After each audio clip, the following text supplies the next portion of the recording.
Chapter 2 Getting Started. Hello, we're still here on this monstrosity of a platform. Before we attempt to make this place nicer, let's try get more stuff. Not sure what that will entail, but we will start with villagers and hopefully even get enough stuff for a portal. In addition, we have sheep now, so we will see what dyes we can get and also breed up the sheep. First things first though, the villagers, and getting them sorted and trading with us. Let's see what we can do. Okay kids, get into this safe area. Hurry up. Move. A bit more. No. Come on. In. Okay, quick. No. Push. Come on. Push. Come on. Good. Right there where you want to. Oh. Hi there. You aren't so small anymore. A bit of a gentle nudge and yes, you are in there. Now block you off. Now clean up the outside and show me your faces. First remove this block and then get to the next area. Ready. Trapdoor for safety. And for you little guy, I will need to be quick. Break this place. Done. That should be good for now. Next step will be the trading stations. First is a Fletcher, and make sure the trade is for sticks. Now to go and get some sticks to lock in the trade. Done. I noticed that I did not take you much on an adventure of how my time is done. So with this little bit of time sped up, I will explain how my day goes by. I spend time mining the one block. When night comes, I pillar up to the beds that the villagers use. When I wake up, I go back to the task that I was doing, in this case, mining the one block. After an uncertain amount of time I mine the block, I hear fireworks. And that means that I got myself a new trader. So I go around looking for the trader that appeared. In this case, I heard the fireworks behind me. So I'm going to check near or on the villager farm. Yep, he is there. So I go to him and check what trades he has for me. In this case, he was selling dirt for iron, which I will take, and also slime balls for dirt, which I will also buy. So I go and get these resources and get the trades done. Once that is done, I keep doing what I was doing, mining the one block. When I'm mining the one block, I'm either wanting a trader to come so that I can come and try get some rare resources, or I'm mining the block because I'm waiting for something. In this case, I'm waiting for the villager to grow up. I would like to make him a cleric so that I can get lapis to enchant, but I need the nether for that. And I can't get there yet, but that is my general pattern of events. Now jump to what the trades are the new villager gets. And you can be a toolsmith. What I'm hoping for is an enchanted diamond pickaxe with fortune 3 on the pickaxe. But I'm really just getting diamond tools. Would be great. Let's see what we can get. This will take some time. Time for another expansion on this monstrosity. This time it is to convert moss into dirt. What I will do is make a decent sized platform and then lay down moss and plants some spruce saplings on it, and when I dig up the new puzzle, it turns into dirt, and now I have dirt. Pretty nifty, don't you think? This will help me also when I need to trade for dirt for resources from traders. I did a bit of work and got a new villager and 2 camels I bought off a trader.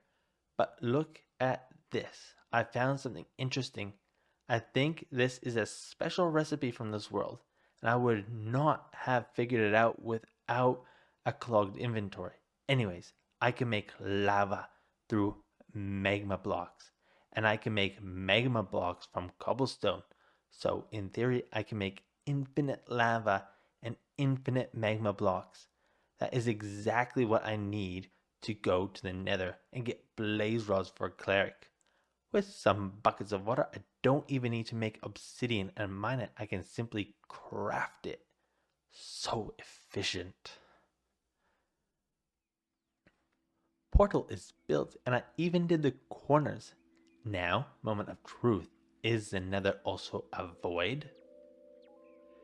Yes. Not sure if that's good or bad. It will be easier to make farms if I need be, but also more difficult to get blaze rods. Let's try something. Make a platform, see if mobs spawn. Yes, I got a pigman spawning. That is good. I can at least make a gold farm now. Now I just want to wait and see if a blaze will spawn. They do? That is great. I have a way to get blaze rods. Oh, it died. So I died a whole lot more trying to kill blazes, and I could never kill them and get to the platform quick enough without dying to new spawns. So I made this little cage where the blaze can't fly out. And it looked like it worked. I can kill the blazes and get the blaze rods before more mobs will spawn. Now to get a cleric. First, I need to expand the safety areas of the villagers. So let's get that done. Also need to move one villager into each spot. Once that is done, I will place the brewing stand to get a cleric. And since that is done now, I can get lapis and enchant. Oh, I forgot that I died a bit. I will need to wait until I get more levels again. Time to see if I can start cleaning up this place. The first thing I need to do is sort out the villagers. For that, I'm going to make a house for them. A giant's house, or correction, a house that appears to be made for giants. The shape of the house will be a mimic of the house from the movie Up. The plan will be to have the farmer villager and a doctor station in the upstairs, and the downstairs will be where the villagers can roam freely. Not entirely sure yet how I'm going to get back and forth. I'll plan to figure that out another day. This will probably take up the rest of the week, as I will need to also get more types of wood and also a whole lot of wool for balloons. Two types of wood that I need that I don't have are bamboo and cherry saplings. I also need a blue color.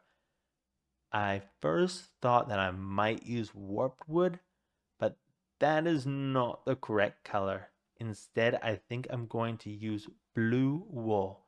The same will probably be true for some other colors. Like I said, I want the house to feel like it was made for a giant, so the door will need to be twice the size of a normal door. Right now, I notice that the doorway needs to have a log cap pieces, something that needs fixing already. The front of the house is a lime green color, and since I can't get lime dye, I'll need to get a shepherd for that trade for lime wool. The wool will be a temporary block until I get bamboo.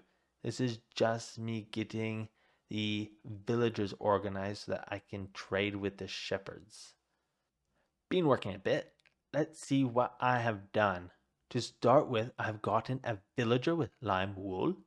Also, I have multiple dyes that I've given to my sheep to produce different colors of wool. Another trader also just came and brought some goats with him that I bought earlier. Here in the back, I'm trying to trap them, but will probably need to put them in a fully enclosed box. Okay, enough prep for now. I have increased the sheep farm and dyed more sheep. Also, I got some sniffer eggs from traders and they have hatched and grown up. Now is the time to make some progress on the house. I'm starting to have doubts that I will finish it this week, particularly because I'm still waiting for two types of trees. Maybe I can put in temporary blocks so that at least I can move the villagers. First bit of temporary blocks will be the lime green wool at the front of the house. This block I might leave here depending on the look of the bamboo logs. We will see. The yellow is definitely going to go away once I get bamboo. The blue will stay because I don't think I can get another block that will match the color. The pink, not sure. Probably won't even place all the pink wool. I really want cherry wood. I've been doing a lot of digging of the one block, getting many traders. I got a total of 5 more traders. Bought some cows and cactus, so now I can make cyan dye and lime. I also purchased some birch saplings, so another type of wood. Still missing the pink wood and yellowish wood from bamboo. I did do a bit more work, however, and took a long look at what I did for a long time and realized that the dimensions are wrong. So as you gaze on the work that is done, some needs changing. We will see what I will do next week with it, however, or whatever. That's all for now. Keep an eye out for interesting things that will create a new good adventure or goodwill. Have a good one and goodbye.